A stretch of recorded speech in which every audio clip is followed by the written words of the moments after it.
जय जगन्नाथ। गरुड़ पुराण आचार कांड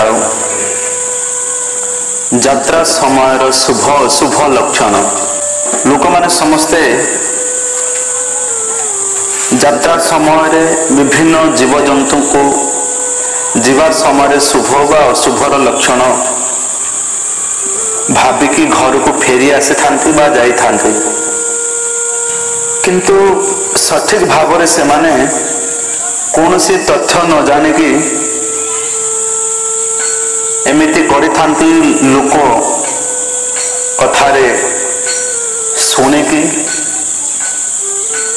बहु वर्ष एमिति चली आसुची, एमिति लोक व्यवहार करुछंती, किंतु आम शास्त्र कौन कहूची, कोठी लेखा अछि बा किए काहाकू कौन कहिछंती, ताजी से विषय आपण मानकू ए वीडियो रे जणाया पय चाहूछी। गरुड़ पुराण में भगवान विष्णु गरुड़ को कहउछंती यात्रा समय शुभ लक्षण। यात्रा समय डाहाण पटे हरिण, साप, मांकड़, कुकुर, घोषुरी, पक्षी, नेउल तथा मूषा देखा देले यात्रा शुभदायक होइथाए। यात्रा समय ब्राह्मण बा कन्या देखा देले मध्य शुभ शंख, मृदुंग शब्द शुभागले मध्य शुभ होइथाए।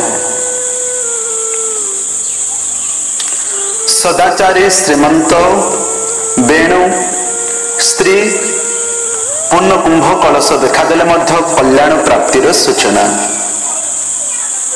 बाम पटे श्रृगाल ओट गध देखा देले मध्य मंगल होइथाए। कृतिका रोहिणी मृगशिरा आद्रा पुनर्वसु पुष्या अश्लेषा एही 7 नक्षत्र रे यात्रा करिबा शुभदायक होइथाए। पूर्व दिगरे मघा पूर्व फाल्गुनी, उत्तर फाल्गुनी, हस्ता, चित्रा, स्वाति तथा विशाखा एही 7 नक्षत्र रे दक्षिण दिगरे यात्रा कले शुभ फल मिलता। अनुराधा, ज्येष्ठा, मूला, पूर्वस्वाड़ा, उत्तराषाढ़ा, श्रवणा एवं धनिष्ठा एही 7 नक्षत्र रे पश्चिम दिगरे यात्रा कले शुभ होइथाए।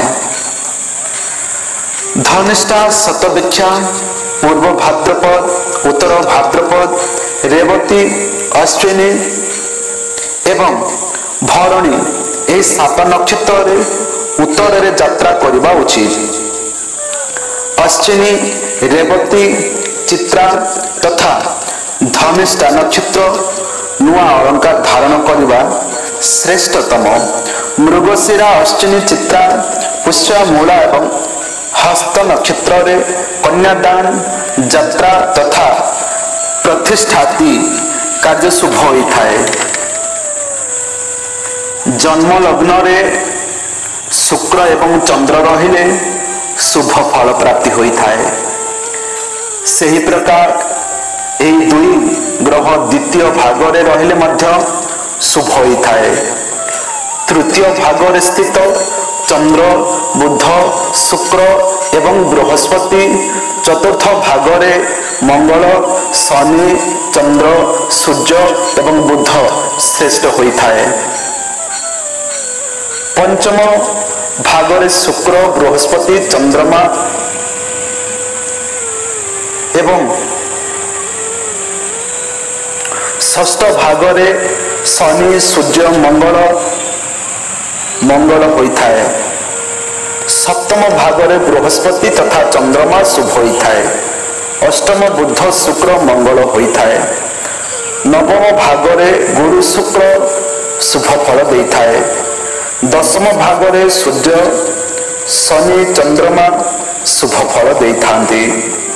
एकादश सप्तम ग्रह शुभ फल होता है। द्वादश भागरे बुध शुक्र समस्त प्रकार सुख प्रदान करिथाए।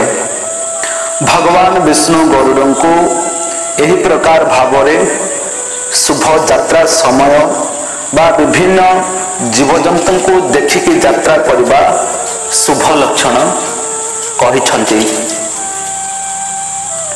आपण माने आ गोटे वीडियो रे यात्रा समय रे अशुभ लक्षण कौन कौन रही भगवान विष्णु गरुड़ को कौन कहिछंती से विषय रे आपण माने सुनी पारिबे। वीडियोटी आपण मानकु भल लागिथिले सब्सक्राइब जरूर करंतु। जय जगन्नाथ।